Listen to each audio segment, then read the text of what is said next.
Since 2015, I've played Neverwinter well over 5,000 hours, and I want to answer the question, is this a game you should try playing? I have a list of 10 pros and 8 cons to help you decide. So to start, Neverwinter is a fully free-to-play action MMORPG available on PC, Xbox, and PlayStation. Again, entirely free-to-play, and all expansions come free too. More on that later.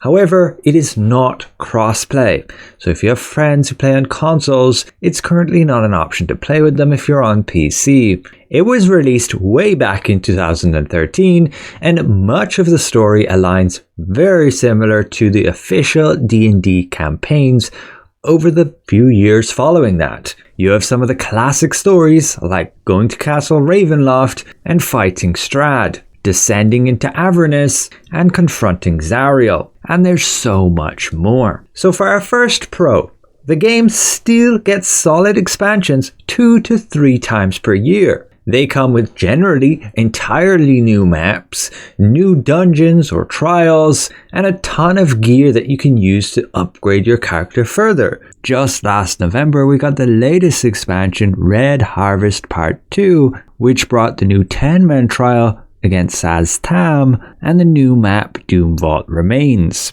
along with some pretty cool new artifact weapons and a load of new gear amongst other content. The next expansion is rumored to come between April and May.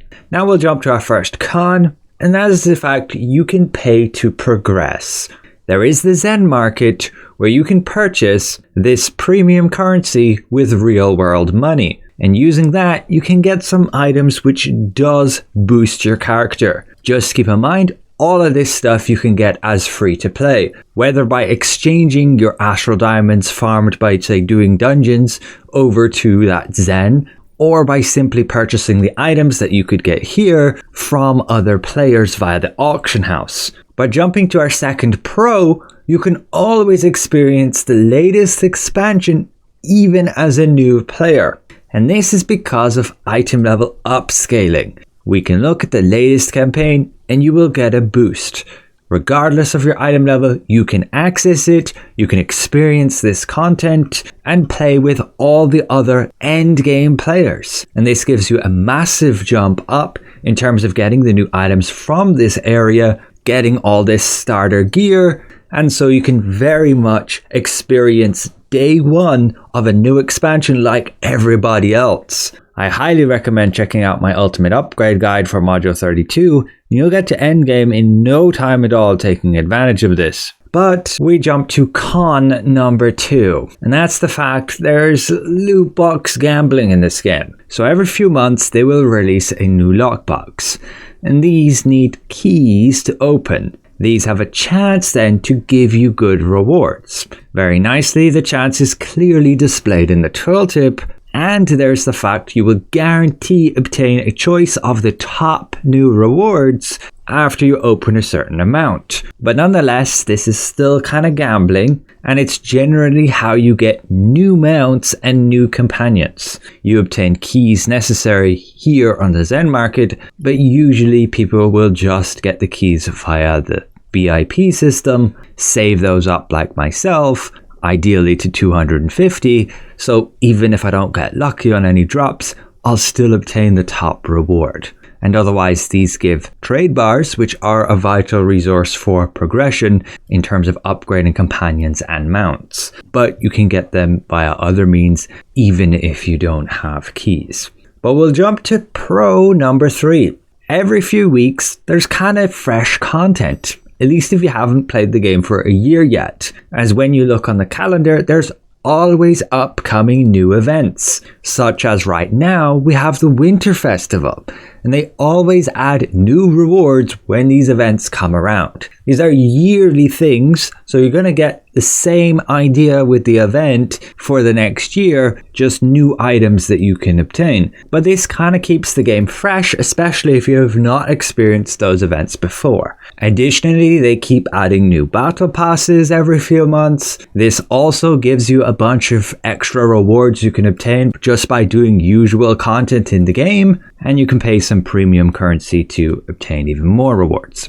Again, very manageable to obtain these if necessary when free to play. Although for the most part, if you have reached endgame level, these rewards are not overly necessary, and I don't find myself personally purchasing the battle passes as of late. But again, this keeps the game fresh, with them continually adding new items that you can go for, along with a new loot box every 2 to 3 months as well. Whether you like them or not, it does add new rewards, and all of them you can obtain just by other players and avoid the loot box system entirely by saving up currency and simply using the player auction house, as those items are usually tradable. But we jump to con number 3. This game is not open world. And what do I mean by that? Well, all the maps are instance based. So you're simply going to access a teleport location on your map like this right here, and it allows you to teleport to all the other maps. All of these map locations will have a loading screen, and then you're in a separate instance. So this is the current map I'm on, and you're able to select here to change instance, as they generally limit the amount of players in one instance to like 20, 30 to help performance. And then you're freely able to switch between instances if you've been within one for 2 minutes. And there is a bit of leeway where instances can have a bit more players than the cap if you're, say, sharing a party. But yeah, the game is very much not open world. You're simply going to have all these different maps across all the different campaigns and adventures, and also all the dungeons, trials, skirmishes. They're all instance based too. So it's not going to be an open world experience like you find in other games. But then we jump to pro number 4. Even outside of the 2 to 3 yearly expansion, this game continually gets new updates. And the devs usually always post new update blogs on what changes with these new updates. And these include quality of life improvements, balance improvements, bug fixes, and so on. A lot of which comes from the official Neverwinter Discord server, which the developers use to collect bug reports and player feedback. And compared to some other games, they do appear to listen to their player base quite a bit. But of course, not as much as others would hope. There's only so much they can do. But then we go to con number 4. And that's the fact the game runs on an older engine. So the graphics aren't the greatest. There's a bit of customization you can do with regards to all of the settings here. But still, you're not going to find the high fidelity and amazing graphics that you might find on some, say, Unreal Engine 5 games. But personally, I've gotten well used to the graphics. It has its own charm to it and can look really cool in certain situations. But ultimately, the combat is what really carries this game. That is pro number 5, the action combat. The gameplay feels really good. I will admit, this is one of my first MMORPGs that I've played. So this is the standard of combat that I got used to. This action combat. It's really fluid. There are some movement locks with certain abilities, but I feel that just improves it further. It makes the combat feel a bit more grounded and not floaty like I have found in other games. Even when you're fighting whole packs of enemies, combat still feels really impactful, fluid, weighty, and the choice of the abilities that you choose to use will heavily affect your performance depending on the situation. You have ones with multi-target, single target, buffing your team, debuffing the enemy, and certain ones you'll only use in an artifact call, which is something you're going to have to get used to in this game. A lot of the damage dealers will revolve around an artifact call, which is a 10-second time period where your damage is like triple, if not quadruple that of normal, and so you'll want to perfect your rotation around that. And all the classes have their own separate rotations, and healers and tanks will usually support that artifact call by giving buffs and debuffs to make the enemy take increased damage. This is at least the current meta and has been for quite some time. The overall choice of abilities, yes, is not as extensive as it was prior to the Module 16 update, but nonetheless your choices do matter and your abilities feel very impactful on the fights. and the balance between the 9 different classes has gotten pretty balanced over the years.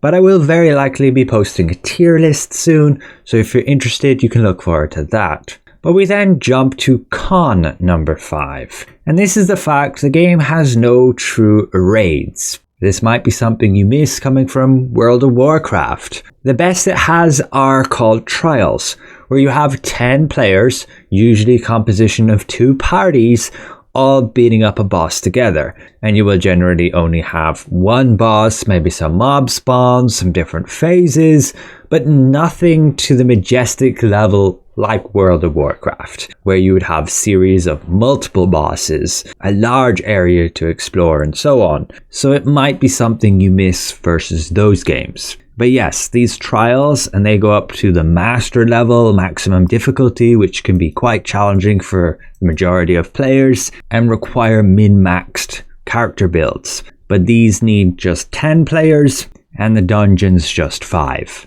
But we jump to pro number 6, and that is the fact there is no energy system in this game.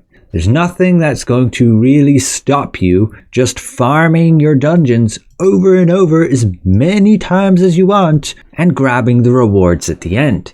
You can do this indefinitely for all the time you have. Here you can jump in day 1, farm a dungeon or trial over and over until you get the drops you want from them.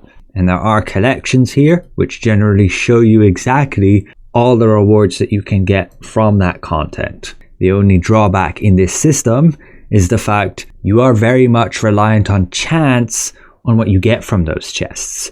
But there are certain items that you can buy and sell between players. So if you don't get what you want, you can sell what you don't need and then buy what you do need. And in the more recent expansions, they've also been adding the Streak Breaker stores. So you can buy with currency you get in the dungeon the exact item you want after a certain point. But that's of course to a certain extent, as a lot of the gear in this game is bound to your account or your character when you obtain it. Thus meaning progression is tied to yourself and requires you to actually play the content to obtain that gear. You can't necessarily just swipe your credit card and buy everything you want. But that brings us to con number 6. There is no crossplay in this game. If you have friends who play on consoles and you're on PC, you cannot play together. On top of that, there is only really one main server with the optional Russian server. If you're on consoles, I believe you only have the one server. And that's located within the USA, I believe in Boston. So depending where you are at in the world, you may not have the best connection.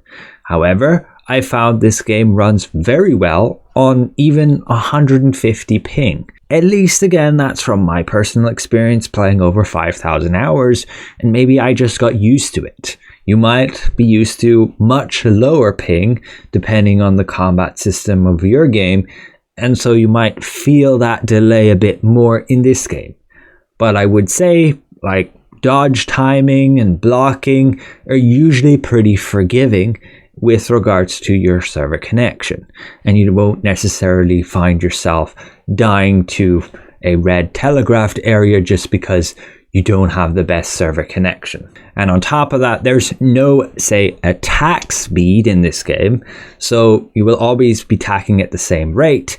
And so if somebody has a little bit better connection than you, they won't necessarily output more damage as a result. So that makes a more level playing field versus a game where you, say, do have attack speed, and then if you had that attack speed really high, you would benefit by having a much faster connection. But yes, there is only one main server in the USA and another in Russia for PC players. So you will have higher delay if you play in other regions of the world. Pro number 7 is the fact this game has a very healthy auction house. There's always new items being added to the game, most of which you can buy and sell between players. This allows you to obtain items, farm them by playing dungeons, events, getting drops, selling them to obtain this currency, and then buying the items that you do need. There are many ways to make this currency in-game and to obtain items that other players do need, if you can put the time in.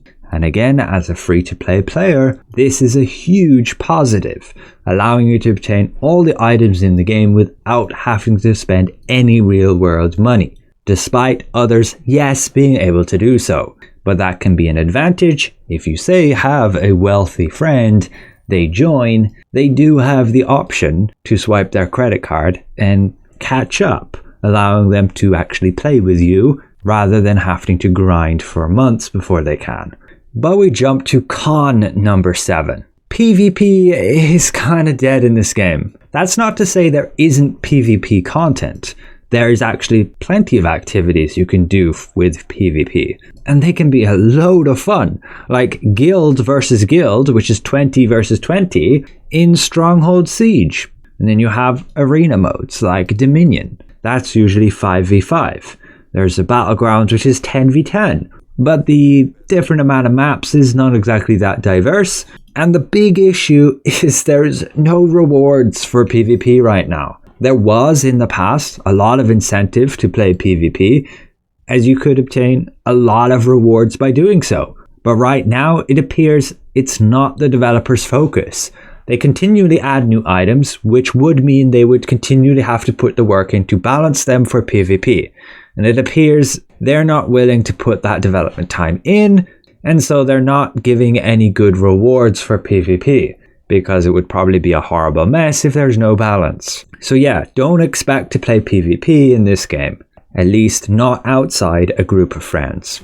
But we jump to pro number 8. There's so much content in this game. So many quests, so many adventures you can do. These are like stories where you simply just complete a chain of quests leading you to different NPCs, areas, completing unique tasks, and obtaining some rewards when you complete it. Then there are campaigns. These are generally a bit more drawn out and, yes, kind of time gated. They have weekly hauls, so you can only do a certain amount per week. They do give some extra rewards, but nothing too crazy other than the latest one, which will usually have this tag, and you will go to the new region, and you'll farm currency amongst other players and obtain new items like armor, enchantments, and some other cool items. But yeah, the game has been out for over 12 years. There's more content in this game than so many others as a result. So much stuff you can do. And that's not even including all the different achievements, all the different items that you could collect to fill out your collections, and all the different dungeons you can do, skirmishes, and trials, along with advanced versions of those and master versions, allowing you to complete series of achievements to obtain some special, unique items. So there's plenty of content in this game. And again, new expansions come out 2 to 3 times a year, so there's always new content getting added. But we jump to the final con 8, which is the fact playing a melee damage dealer can be a bit of a struggle depending on the content. There's a lot of content in this game, but yes, a lot of it as a melee damage dealer can be much more of a struggle than, say, a ranged damage dealer. So I will discuss this in my tier list a bit more, but if you're going to play as melee in this game, expect there to be quite a bit more challenge.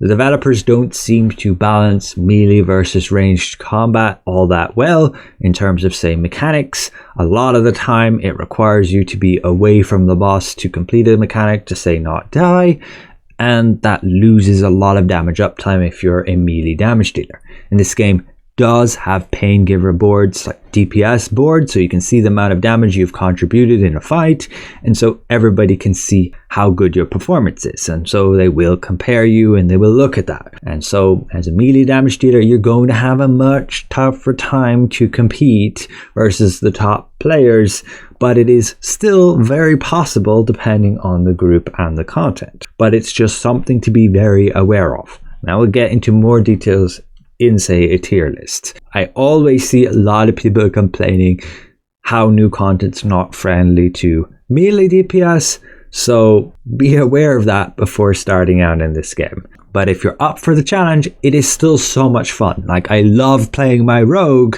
versus my boring wizard where you just stand back and shoot everything. So now we go on to pro number 9.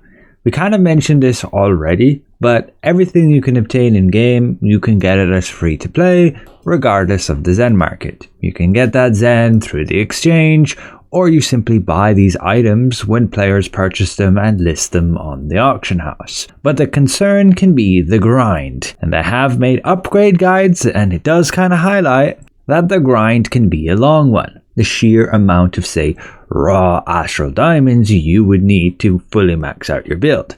But keep in mind, this does not encompass drops that you're getting by simply playing content, and so you will massively reduce those costs, as explained in my upgrade guide linked below. But yes, there is quite a big initial grind.